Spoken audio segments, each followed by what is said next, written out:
Midlife Nerded here with a retrospective review of John Carpenter's The Thing, which, believe it or not, is 41 years old. Now, I was just 8 when I first saw John Carpenter's The Thing. Video rental was at its height, and as it was an 18, the rule was that I had to cover my eyes. Cover your eyes, boys. I was a big nerdy reader and was reading novels at this age, mainly Stephen King, James Herbert, Sean Hudson, which I stole from my dad. I think my parents figured I could cope. I have to say, I didn't always manage to cover my eyes quite as well as I should have.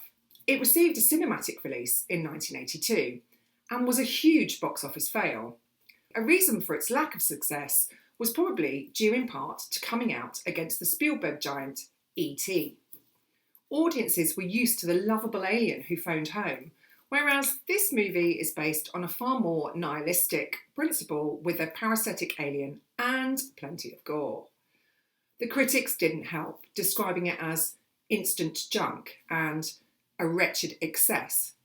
It has now gone on to be vaunted as one of the best science fiction and horror films ever made. A cult classic, and has spawned a novelisation, haunted house attractions, board games, sequels in comic books, a video game, and a 2011 prequel, which is quite frankly shite. It found its home on the video rental market, which is where my impressionable 8-year-old, but saw it through spread fingers, sat in the family lounge. The cult status starts with a movie poster, which was created in just 24 hours, without any knowledge of the film itself, after being given just the basic premise by Drew Struzan. Drew is now acknowledged as one of the greatest hand-drawn poster designers of all time, his best known being Back to the Future and Star Wars. The Thing is also often praised for its groundbreaking physical effects, which were simply next level for the time. But I've always felt it's the setting that really ramps up the claustrophobic stress levels, with the American base forming tension so tight you feel the descent into paranoia and madness. Carpenter's cinematography complements this perfectly. Beautifully shot narrow corridors and small rooms in an unforgiving wilderness where being outside could mean certain, icy death. All of this alongside the minimalistic score by Ennio Morricone, who unfortunately passed away in 2020. A top nerd fact is that Carpenter also wrote some of the score using synth music for the more dramatic pieces where he felt Morricone's score just wouldn't work. This is something Carpenter has continued to do, composing and playing music for quite a few of his movies. Now, it's an all-male cast, pretty much, and unlike modern times where Disney Plus would have you believe that the Force is female, the only female presence in the whole movie is the voice of Macready's chess computer, voiced by Carpenter's then-wife, Adrienne Barbeau. Now, let's take a deep dive look at the plots, and it goes without saying there are huge spoilers throughout. The movie originally opens with a flying saucer crashing into Earth during the title sequence. However, the next scene is set in Antarctica where a helicopter is pursuing a sled dog to the American research station. They are shooting at the dog and no one can quite understand why. The researchers at the station witness the passenger accidentally blowing up both the helicopter and himself, in one of the few comedic moments. The pilot shoots at the dog and shouts at the Americans in Norwegian, but they are unable to understand him. He is then shot dead in self-defence by Station Commander Gary, played by Donald Moffat. There's some foreshadowing here with the dog actually licking a crew member's face. We then cut to the American helicopter pilot, R.J. Macready, played by Kurt Russell, as a whiskey-drinking, chess-playing, cowboy hat-wearing dude, and Dr. Copper, played by Richard Dysart, leaving to investigate the Norwegian base. Shortly after this, we are treated to some more foreshadowing with the dog going into a crew member's room, and you can't tell who it is as all you ever see is a silhouette, which turns towards the dog as it enters. Meanwhile, at the Norwegian base, among the charred ruins and frozen corpses, they find the burned remains of a creature, which they transfer to the American station. Their biologist, Blair, played by A. Wilford Brimley, performs an autopsy on the remains and finds a normal set of human organs. A fantastic paranoia-inducing scene follows where the wolf dog wanders throughout the base, coming into close contact with just about everyone. Clark is then told that he must kennel the sled dog. After putting it in with the rest of the poor doggos, it soon metamorphoses and absorbs several of the station dogs. This is where the physical visual effects really start to come into their own. If Marvel CGI people think they've got it hard, Rob Bottin, just 21 at the time, spent a year doing the effects without a day off. He ended up being hospitalised with a bleeding ulcer and double pneumonia, at which point Stan Winston was used to complete some of the designs, primarily the dog thing. If the name Stan Winston is sounding familiar, he is perhaps the biggest name in Hollywood special effects history, winning 4 Academy Awards for 3 movies: Aliens, Terminator 2 and Jurassic Park. Winston had insufficient time to create a sophisticated mechanical creature, so he opted to create a hand puppet. Yes, the doggo thing is a hand puppet. He also refused to be credited for his work, insisting that Bottin deserved the sole credit. He is given a thank you in the end titles though. The disturbance created by Dog Thing alerts the team, and Childs, the chief mechanic, uses a flamethrower to incinerate the creature. Blair then autopsies Dog Thing and surmises that it can perfectly imitate other organisms.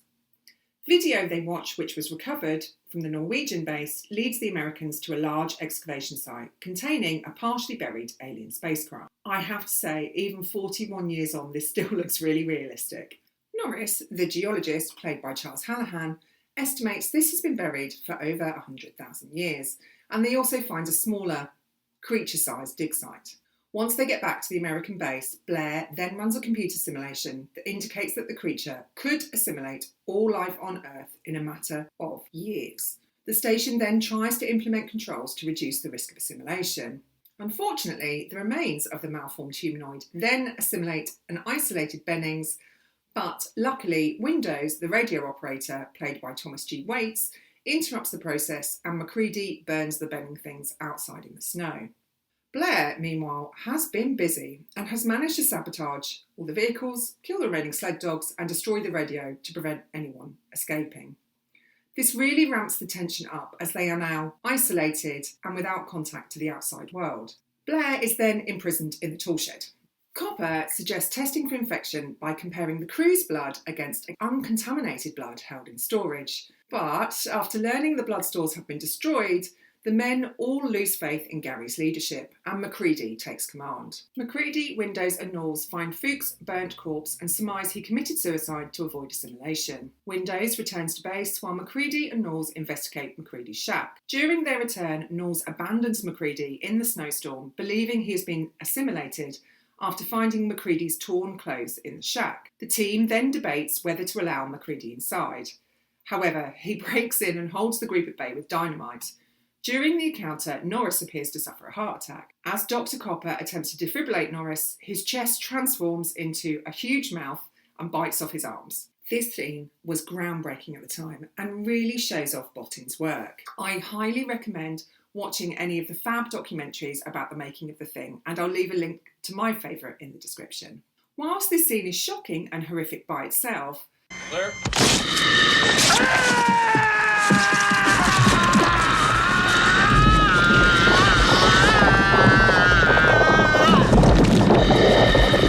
the spider head thing is something my poor 8-year-old self.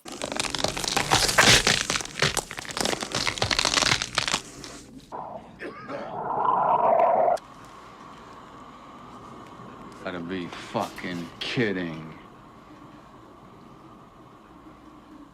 I don't think I'm gonna sleep for a week. Was freaked out about for weeks. MacReady then incinerates the Norris thing and works out that the Norris thing demonstrated that every part of the thing is an individual life form with its own survival instinct.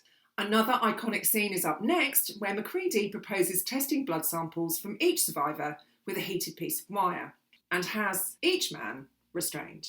But he is forced to shoot Clark dead after he lunges at MacReady with a scalpel. This really escalates the tension as everyone's blood is tested one at a time. Is another set piece which gave me chills, and having watched this movie again very recently, still does.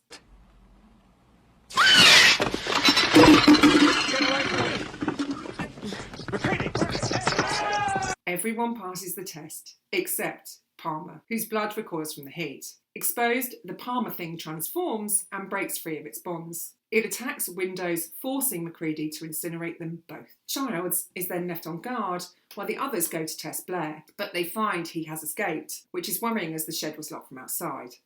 He has been using vehicle components to assemble a small flying saucer, which they find and then destroy. This flying saucer piece is probably the weakest part of the movie, and I wish they'd left it out. But the rest is such a fright fest I can forgive the writer and Carpenter for this. On their return, Childs is missing and the power generator is destroyed, leaving the men without heat.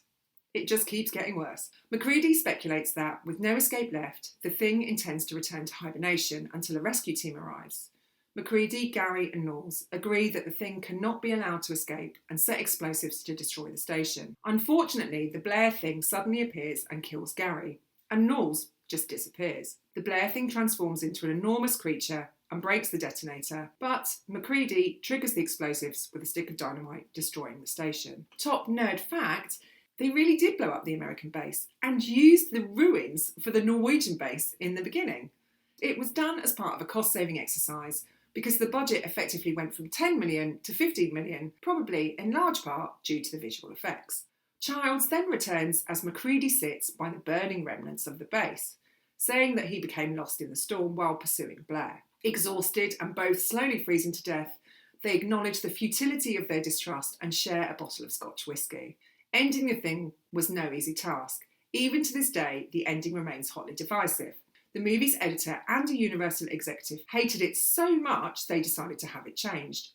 They filmed a lot of endings, and in one, Macready is rescued and given a positive blood test proving that he's human. In another, Childs was omitted completely. Eventually, they decided to keep the original, which at the time did not sit well with either test audiences or the general public. For me, this mysterious, ambiguous ending works so well. It leaves you with a sense of dread and unease as you wonder if either of them are infected.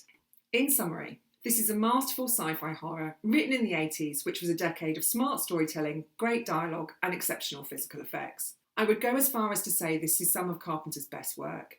This film does a sterling job with a limited cast and location, and it remains one of my favourite sci-fi horror creature movies of all time. This takes its place in the Hall of Fame alongside other creature movies such as Alien, Aliens and Predator. And you can find a link to my retrospective of Predator in the description. Whilst it's true that the gore and physical creature effects are absolutely stunning for the time, I think Carpenter's masterful use of setting, casting and claustrophobia in his direction are often overlooked. If it's been a while since you've seen this, or you've never watched it, maybe because you don't like gore, I'd simply advise you to take my 8-year-old self's approach and cover your eyes for the gory bits, because there's so much more to scare you in this movie. Thanks for watching. I've been Midlife Nerded. Please like and subscribe, as your support helps with the algorithm and lets YouTube know I exist.